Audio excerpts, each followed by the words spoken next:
त्या परिवाराच्या पूजनीय मातोश्री कैलासपती गंगा भागीरथी लक्ष्मीबाई सूर्यभान मते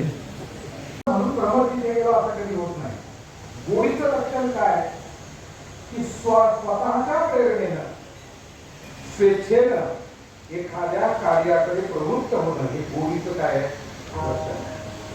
जसं मुलाला शाळेत बळजबरी पाठवणं आणि मुलीनं किंवा मुलानं आई वडील आजी आजोबांना मला आवडून द्या माझी गाडी येईल आपण समजायचे आपण एकांना गोडी लागली. पण जर का धरूनच घेऊन बसवावे लागत असतील आता हे जसं तुम्ही इतक्या प्रेमानं राजकीय सामाजिक शेती व्यवसाय सगळ्या क्षेत्रात काम करणारे मान्यवर आलेली कामापासून एक कीर्तनाला जाऊन बसतात पुढे बसतात. बऱ्याच वेळेला माणसांना अन्य ठिकाणी आम्ही जातो ना फळच म्हणावं लागतं पुढं सरकार माणसं सरकार कारण एक जण तुम्हाला का सोपं भेटला तुम्हाला महाराज मी आजच जेव्हा कीर्तन ऐकून गेले घाबरतो काय विचार ते मुळा होतं त्याचा काही नियम नाही तसं काही नाही असं काही आमची लोक इच्छित आहे सांगण्याचं तात्पर्य एकच आहे. गोडी लागली की मुलं कशी स्वतः शाळेत जातात गोडी लागली की शेतातलं पावलं आपोआप उठली जातात त्या कार्याची गोडी आहे.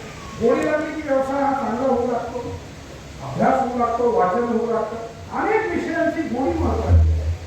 तसं अध्यात्माची गुण परंपराला सुगंधाची होती आहे.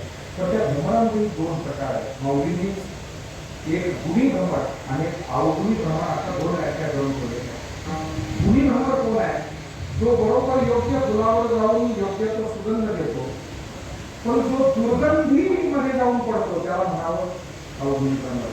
पूर्वीच्या काळी गावात भ्रमणारी मुक्त नव्हती त्यावेळेला खूप वाईट परिस्थिती गावांच्या बाहेर असायची आणि तिथे काही भ्रमर असायचे ते त्या निष्ठेमध्येच आयुष्य घालवायचे. एका आमच्या कीर्तनकारांनी काल्पनिक गोष्ट सांगितली या काल्पनिक गोष्ट अशी सांगितली होती की म्हणाले एक फुलांवर सुगंध घेणारा भ्रमर असा चालला त्यानं गाव पुसायला पाहिजे भूमीत पडलेले बरोबर तो त्यांच्याजवळ थांबला. अरे बाबा तुम्हालाही माझ्यासारखा सुगंध घेण्याची निश्चितपणे तो घेता येतो.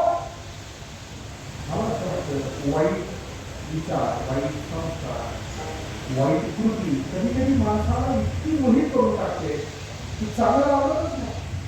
एखाद्या मग व्यसन सोडातो नाही ऐकत, वाईटाची संगत सोडातो नाही ऐकत, वाईट कृती किंवा एखाद्या आपली बोलण्याची सवय वाईट असते, काम करण्याची सवय वाईट असते. तर मला असं वाटतं का जगाचा बदल आपण करण्यापेक्षा आपण आपल्यामध्ये काही बदल जर केले तर ते आपल्या परिवारात आपल्या एकूण समाजासाठी ते खूप महत्त्वाचं आहे. वारकरी संप्रदाय आणि अध्यात्मिक क्षेत्र हे पहिल्यांदा स्वपरिवर्तनावर भर देतात.